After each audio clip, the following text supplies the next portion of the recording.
Voilà, je suis le docteur Elders.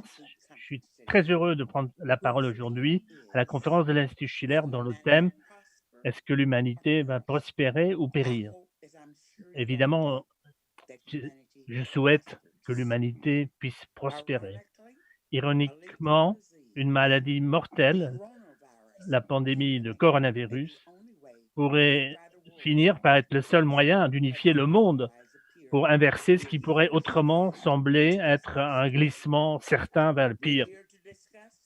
Nous sommes ici pour discuter d'un nouveau paradigme pour le monde entier et pas seulement pour les nations les plus riches et les plus aisées.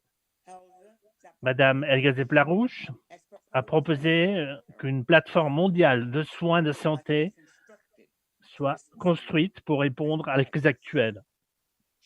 Elle a fait circuler une courte feuille de route à cet effet, appelant à la formation d'un comité pour la mettre en œuvre. Je voudrais répondre à un passage particulier de cette note, de ce mémorandum, qui dit la chose suivante. Un très grand nombre de jeunes aux États-Unis et dans les pays européens, issus des couches économiquement défavorisées de la société, regardent actuellement sans perspective d'avenir et sont donc exposés à tout un spectre de périls. Ils pourraient être éduqués par un programme de formation dans la tradition du fameux programme de CCC de Franklin Roosevelt pour devenir des forces auxiliaires médicales et pour être déployés avec des médecins et des professionnels de la santé dans la construction d'hôpitaux et de salles d'hôpitaux temporaires, puis permanents dans les pays africains et d'autres pays en voie de développement. Pour les pays de l'hémisphère sud, le soutien des nations industrialisées est existentiel et essentiel. Il sera donc possible de trouver des institutions coopérantes, telles que les gouvernements, des organisations religieuses et sociales, ainsi que des organisations de la jeunesse qui peuvent aider à mettre en place de telles installations et d'organismes et gagner la confiance de la population pour une telle approche. Dans les pays industrialisés, par exemple, les hôpitaux pourraient établir des partenariats avec les hôpitaux existants dans les pays en voie de développement, qui pourraient alors être utilisés comme des affiliations pour la construction d'un système de santé élargi, le faire ensemble.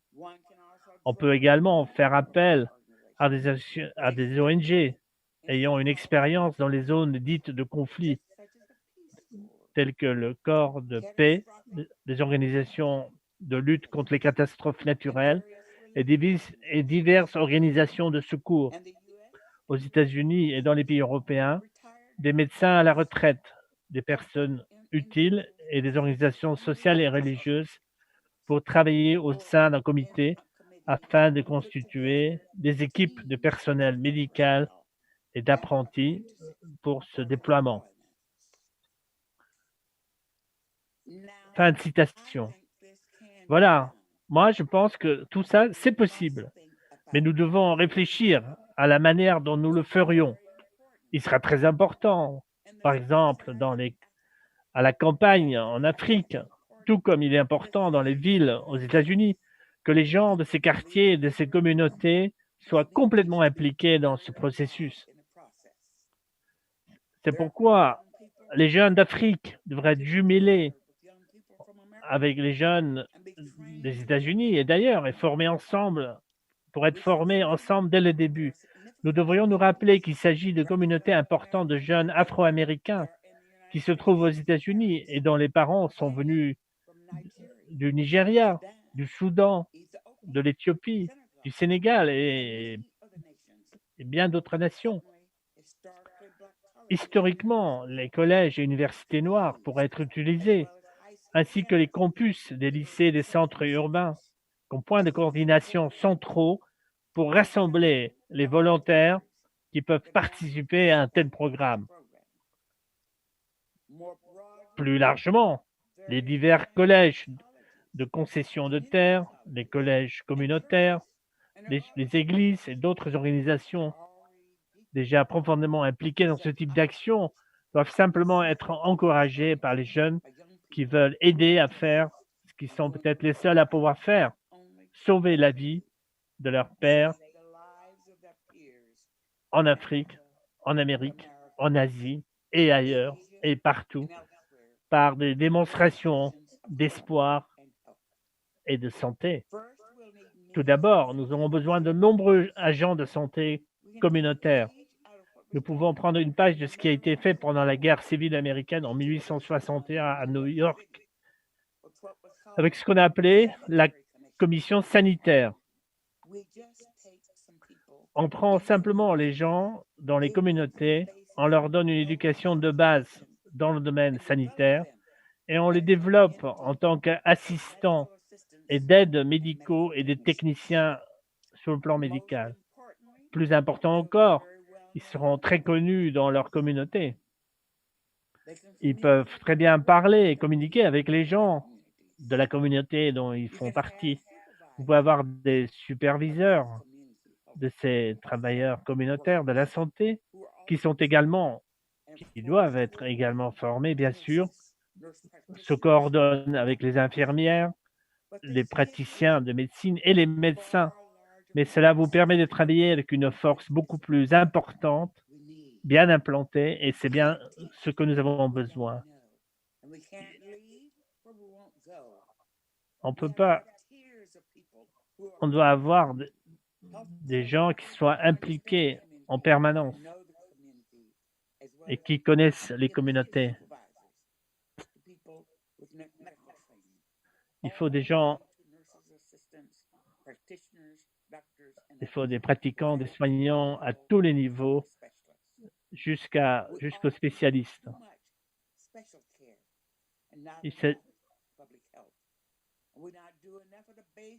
On ne fait pas assez de la médecine de base.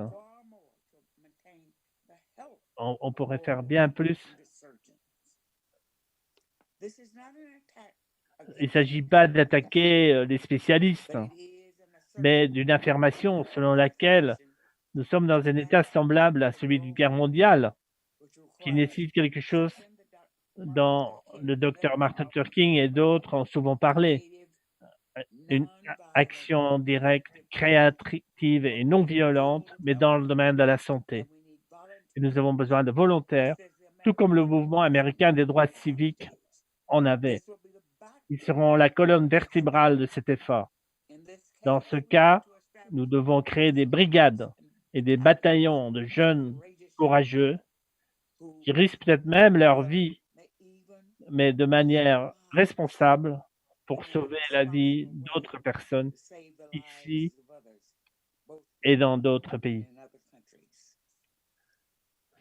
Cela n'est en aucun cas quelque chose de totalement nouveau.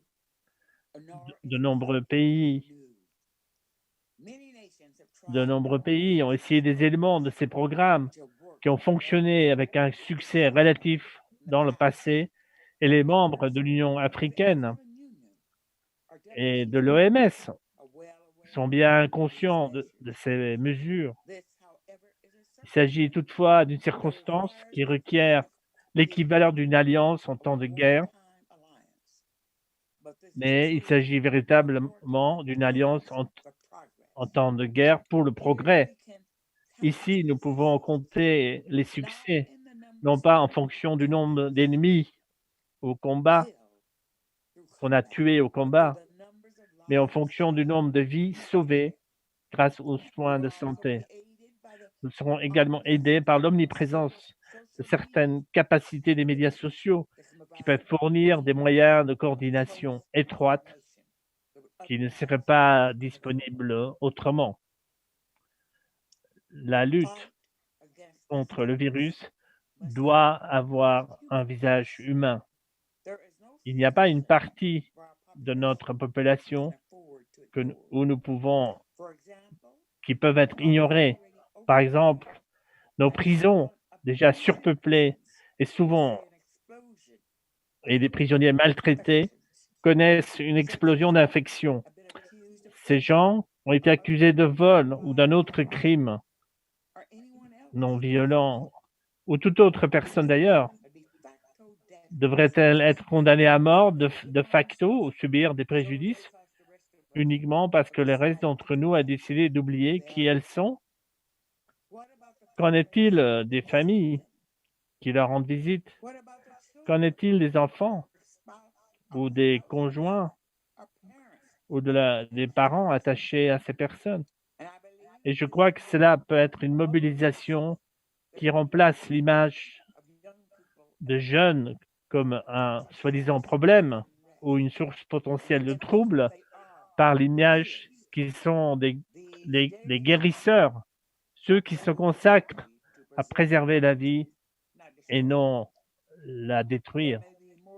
Il y a peut-être 2 millions de jeunes Américains actuellement détenus dans des prisons pour des délits non violents qui pourraient être plus que disposés à faire partie de la solution pour aider à apporter la santé tant dans leur communauté ici que dans d'autres nations.